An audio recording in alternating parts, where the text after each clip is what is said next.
Today I'm going to get out of my comfort zone. We're not doing faux calligraphy. I'm going to use this Tombow brush tip pen. I'm also going to be using a traceable from Digital Dust that I have lettered from my iPad and this tracing paper that I got from Hobby Lobby. The tracing paper sort of feels like vellum and it's really smooth. You can see through it and it's going to allow me to use this Digital Dust file as guidelines to practice with. Got two there. All right, now we can see that really nicely. And I'm going to come in with this brush pen, and this brush pen's very flexible, so it's going to be dependent on the amount of pressure I apply. And I'm focusing really hard on going thin upstrokes, so less pressure, and then thicker downstrokes. And unlike faux calligraphy, I'm going to try to make all of these motions in one fell swoop so that I'm not coming back over those downstrokes at all. It's much faster than faux calligraphy if you're, because you're not having to go back in and thicken anything up, but it does require more control. And that's why I teach the faux calligraphy style first, because it lets you have the method down and lets you know where your, the downstrokes are and where you're thickening up. But this way you can practice and you would be doing it all at once. Another thing is you could use just the traceable without the tracing paper on top of it. But I will say with these brush pens, they are watercolor based. And so when you write on them with regular computer paper, it's a little bit like it absorbs it too much. It's a little bit too dry. So the tracing paper is such a nice addition to your practicing.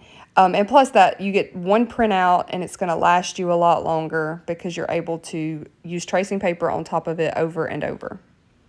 I am still really practicing my brush lettering when it comes to pen and paper.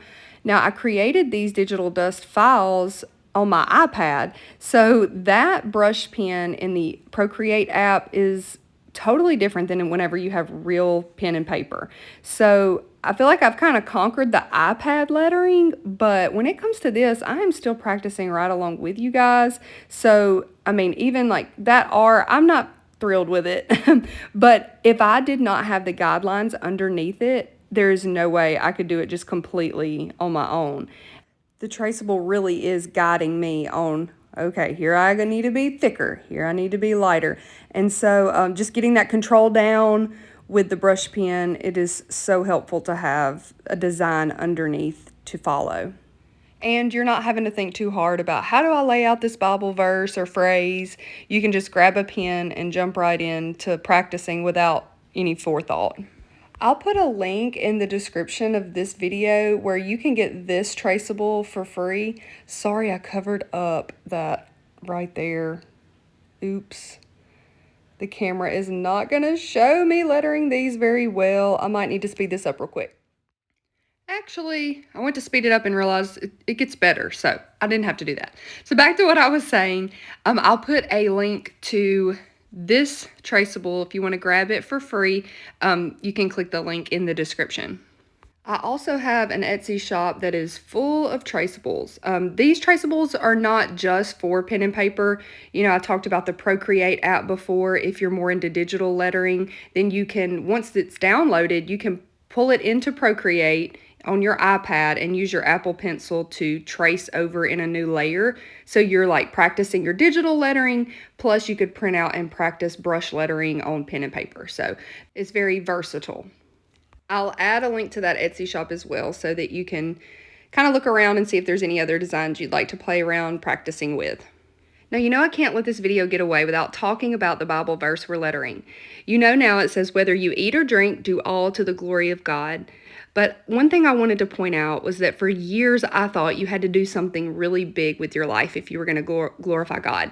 You either had to surrender to the ministry or become a missionary, something like that. But there is something to be said about living a normal, ordinary Christian life, one that is fully devoted to God, to His church, to the reading of His Word. And I just wanted to encourage you today that whatever you do, whether you eat, drink, whether you're hand lettering, that you do it all to the glory of God and know that He is glorified through it. not because of anything you have done, but because of Christ in you.